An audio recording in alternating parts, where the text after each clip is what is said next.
All footage of this map was recorded on Legendary. What's going on, you guys? Whoa, chill, you stupid sentinels and enforcers. Look out.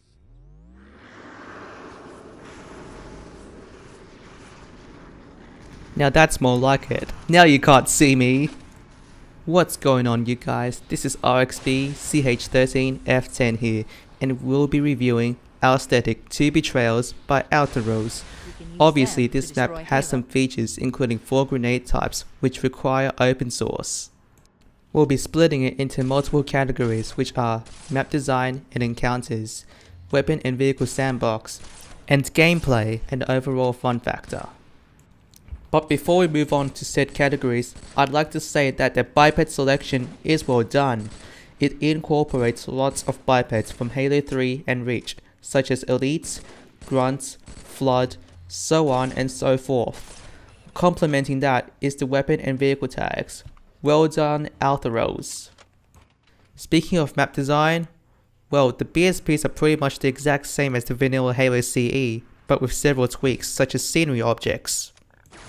The enemy encounters that you'll come across for the entire level are the Sentinels, Enforcers, Elites, Brutes, Grunts, Jackals, Flood combat forms, Carrier forms, Infection forms, and even ranged and tank forms for God's sake, and even those goddamn Juggernaut forms. Yeah, both the Juggernaut forms and tank forms are bullet sponges unless you stick them with a spike grenade. The first Wraith encounter? Ha! It's so laughable. Even the major sentinel beam can easily destroy a Wraith in a few seconds, even on Legendary. The encounters may seem numerous, especially on Legendary, but they're okay, to be honest. And I even had those close calls. Oh god, oh shit, run! Story of my life. For the encounters where the Flood and Covenant fight each other, I usually just let them fight them out until either side wins. Then I just invade and mop up the rest. The interior Flood encounters, they're pretty much similar to what you encounter in the original, but hey, they're more fun to fight, similar to Halo 3, and Flood are fragile to melee and can be killed with headshots. But sometimes, when you shoot the headshot region of the combat forms, they don't die instantly.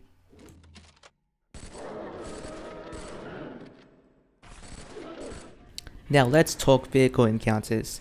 They're pretty standard, but I like how the drivable wraiths were added to some more difficult sections, such as this one, and the encounter after you come out the Forerunner tunnel.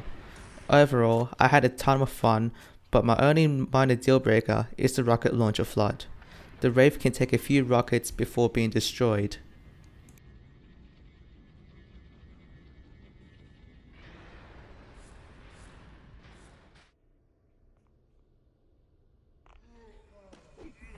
Moving on, we have the ultimate encounter, the bane of my existence. The final generator room where there are a lot of top tier elites, sentinels, and even a few enforcers for God's sake. And I'm telling you now, it's more dangerous than you'd think. I literally had to use up most of my arsenal just to clear this section before triggering the final pulse generator. But before I move on to weapons and vehicles, we forgot almost one thing. Sniper Jackals? Wait, what? Wrong! It's actually the Sniper Elites this time round. But surprisingly, they don't instantly kill you with a single beam rifle shot, but they fire them quickly so a few successive shots will drop you in a few seconds. Not much of a difference from a single beam rifle shot from Sniper Jackals, but okay.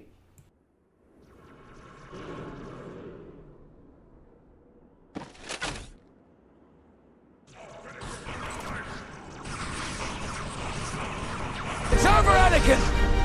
I have the high ground!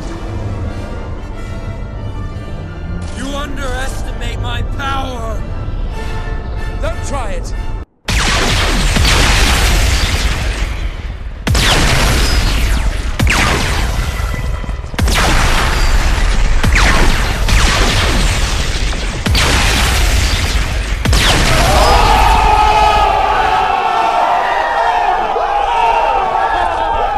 let's talk about weapons and vehicles.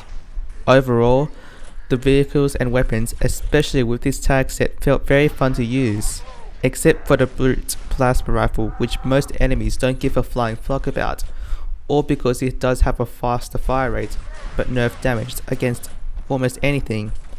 But it's time to present the tool of destruction. Here it is.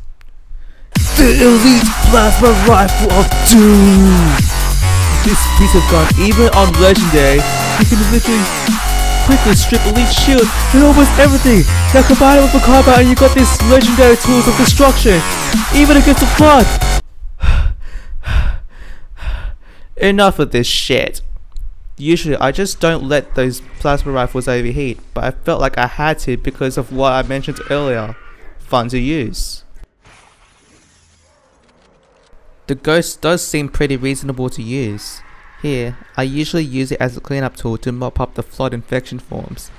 And the Banshees, well, they've always been mandatory for area dogfights and bombing runs, or basically to get to the objective.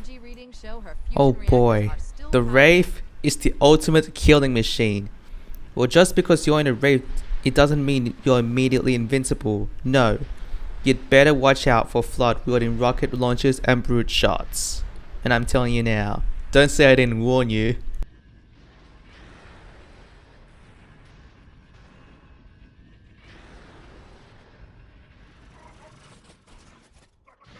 The overall fun factor. All enemies of the Flood, Covenant and Forerunner factions are pretty fun to fight against, especially with the right weapons or its combos. The Flood, like in Halo 3, it's still very fun to fight against, and as I've mentioned before, I've already had a few close calls with them.